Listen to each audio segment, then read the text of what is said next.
Hi, it's Lynn, your adulting coach. As a mom, I've watched anxiety have a dramatic impact on all of our 6 divergent children.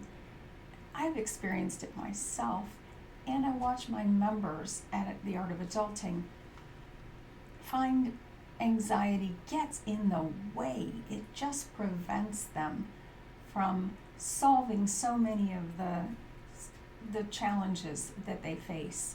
It just is a block. So I figured we need to figure this out. And I've studied a lot of teachers. Here's a list, just a partial list of the folks that have really helped me understand what the root cause of anxiety is. And they all have amazing insights, and they've all been really helpful. Yet it wasn't until I read Russell Kennedy's Anxiety RX book and took his course that I found a wrapping for all of what I was learning in the way that he explained his own experience healing from anxiety. In fact, before I read his book, I didn't think you could really heal yourself from anxiety. Now I'm beginning to believe that it is possible indeed. So here's what's going on, what's creating anxiety. That's what I'm going to cover in this episode. Then I'll go into the so what do we do to figure out what was going on, and then the now what are the actions we take, and what are the results that we can get. So Dr. Kennedy is convinced that unresolved pain gets stored in the body as an alarm. There's a lot of medical research to support this. And he believes strongly that simply changing our thinking patterns won't heal us. And I've been trying that for years myself. It's just, why don't I just change the way I'm thinking and then I'll be better? And the problem with that is it is a short-term Band-Aid on a deep wound. We need to heal the wound, and then we can use the thinking to move on. So the alarm energy is stored in our bodies from old wounds. That means that as a child, we experience trauma. We all experience trauma. It's no one's fault. It's just the way the world is set up. And it gets stored because we don't have the resources and the skills yet as children to address those traumatic experiences. So we push them down into our body, and they stay there, and they get triggered by new things that have happened, and we revert to our childlike ways to resolve them because that's the best we could do. And it's still, and often in many cases, the best we can do until we really go down there and process what's going on inside of our body. So when we go into that protection mode from the trauma, our brain and our bodies are separated. We just try to logic our way through it, and the emotional experience just gets stored, pushed down into our body. But what's happening is our childlike parts are growing more and more alarmed as we grow into adulthood. And so we often see our autistic graduates shrink their life in order to manage it because the alarms are just growing in intensity. And we know that shrinking our lives or our own lives isn't going to increase our independence, isn't going to help us create and build the life that we want. So we got to figure this out. To heal, we need to reconnect the mind and the body. Sorry about that typo there. And join our present day adult, our wise adult, with our childlike parts. All right, so the foreground of what happens is that fight, flight alarm. It affects us right at the body. Something happens and our body signals warning. And then we go up into our brain and we try to figure it out. But what happens is we often don't have the tools yet to figure it out. So we just push it down into our bodies, and that's where it becomes chronic. So the foreground alarm plus the background alarm equals chronic alarm. That's why it seems like we're always in a state of anxiety, producing all those emotions like fear and disgust and shame that really block our brains from solving the problem in a wise way. He uses this acronym, ALARMS, to suggest the number of ways that we could have experienced trauma when we were younger and just didn't have the tools. Abuse, physical, sexual, loss, and we all experience loss as children. Loss, even if it's loss of a toy or a beloved pet. Loss is part of life. Abandonment, where we didn't feel understood by our folks or other caring people in our lives, teachers. We just felt like they weren't there for us. We were rejected. We weren't good enough. We've gotten that message enough, especially in the school systems. Or maybe we were forced to mature too early because of whatever dysfunction was happening in our families.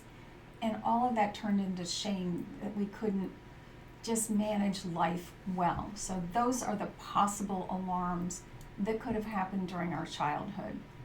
Again, we've all experienced some kind of alarm. Trauma's a fact of life, Peter Levine suggests, but it doesn't have to be a life sentence. We can figure this out. We need to figure out what past emotional pain is asking for our love and attention now. And when we find it, and when we process it, I like to ask the 3 questions while I'm processing it. What happened? So what? What story did I make up about it? And now what? What am I going to do about it? And what's the result? It really helps us resolve that past emotional pain, and it makes us able to integrate both that body and that mind and our soul where we want to be, where our essence is, where our true heart lies. It helps us integrate all of that together. The alarm that we feel from whatever that trigger is that reminds us of a past trauma is not an enemy to be defeated, but instead a childlike version of ourselves that deserves compassion. Why did that happen? And what can our wise adult from today help our younger childlike part figure out what happened and how can we resolve it together so that childlike part is nurtured and can rejoin with the adult part.